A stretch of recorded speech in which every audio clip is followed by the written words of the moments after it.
Bom, não sei se vocês lembram da PEC dos precatórios que foi aprovada lá no governo Bolsonaro em 2021, certo?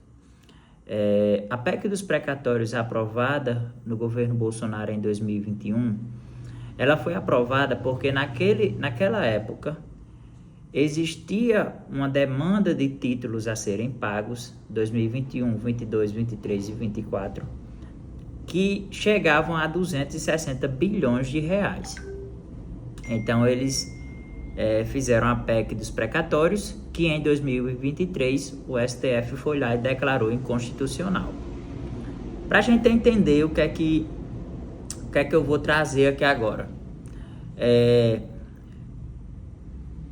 Com o STF em 2023, que ele deu esse aval ao governo Lula para pagar precatórios, fora da meta, bem dizer assim, até 2026, ele deu aval para liquidar aqueles 260 bilhões que estavam ali para serem pagos no parcelamento. Mas agora, de 2026 para 2029,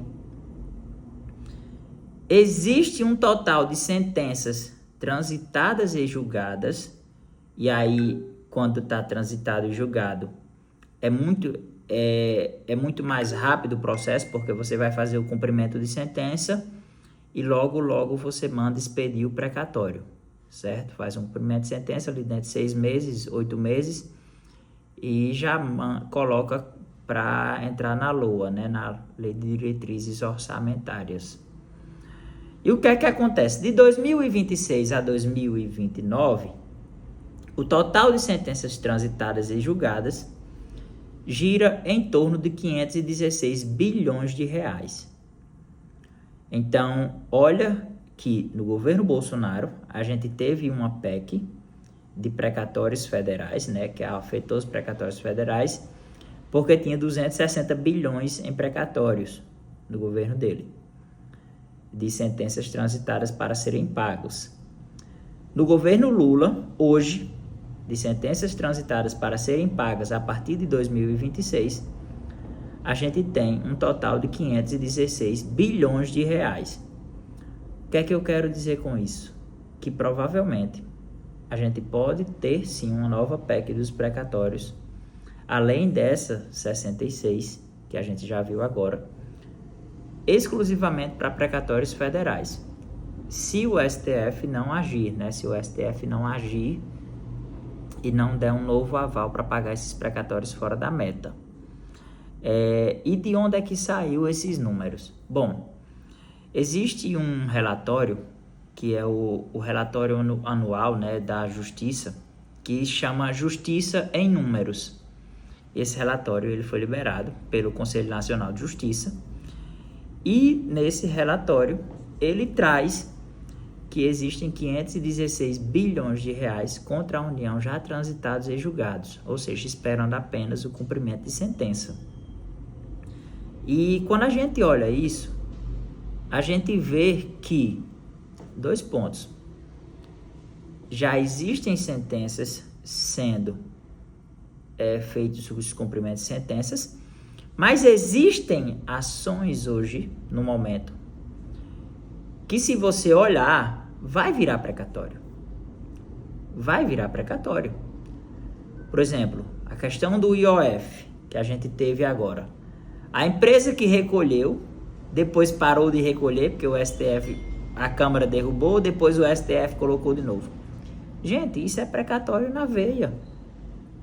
Certo? É precatório na veia, porque você vai discutir direito tributário aqui. Outras questões também é que muitas vezes existem grandes escritórios no Brasil e a União, por incrível que pareça, a União ela tem o costume de ferir o seu direito por diversas vezes. E aí o CNJ, ele diz o seguinte: olha, a gente tem que diminuir esse tipo de ação, porque, querendo ou não, é um tipo de litigância. Sim, a gente sabe que tem que diminuir esses tipos de ações ações judiciais. Mas só que o governo ele não para de ferir o direito das pessoas.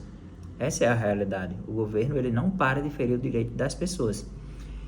E quando ele não para de ferir o direito das pessoas e das empresas, dos entes, tem gente processando e tem gente ganhando processo. Tem gente que vai receber precatório e assim continua o ciclo. Então hoje o que eu vejo é que não adianta apenas o CNJ ele tentar reduzir o custo judicial da dívida pública, mas precisa haver também, em contrapartida, ações do governo para que não ferir o direito constitucional das pessoas e das empresas, certo? Principalmente agora, a gente está vendo neste momento a questão do IOF. Um dia desse a gente viu na questão do IAA, do Instituto do Açúcar e do Álcool, controle de preços, que está aí 120 bilhões mais ou menos. E tem tantas e tantas outras ações, questões salariais, que o governo tem que corrigir e não corrige, erro processual, erro salarial, erro em procedimentos médicos, tudo isso. Então, assim, é impossível hoje que a União possa controlar esse tipo de ação. Quando a gente olha que em 2021 tinha 260 bilhões e hoje tem 516 bilhões, é o dobro. É impossível que a gente controle esse tipo de ação de precatório se não houver um compromisso forte da União e de governos, certo? Hoje a gente está passando por um parcelamento, vai entrar no parcelamento de precatórios estaduais e municipais, mas logo, quem sabe, a gente não entra num parcelamento de precatórios federais, pelo montante que existe hoje. Então, a gente tem que analisar quais as atitudes estão sendo tomadas, porque as pessoas, elas estão sim perdendo os seus direitos e a OAB, os seus advogados, eles estão ali para defender as pessoas. E quando eles defendem as pessoas, eles querem receber esses valores.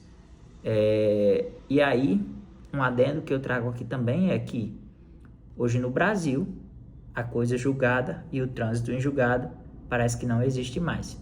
A segurança jurídica no Brasil tem ido embora, infelizmente, e aí fica difícil para investidores e para juristas trabalharem dessa forma que está, principalmente quando a gente trata de valores.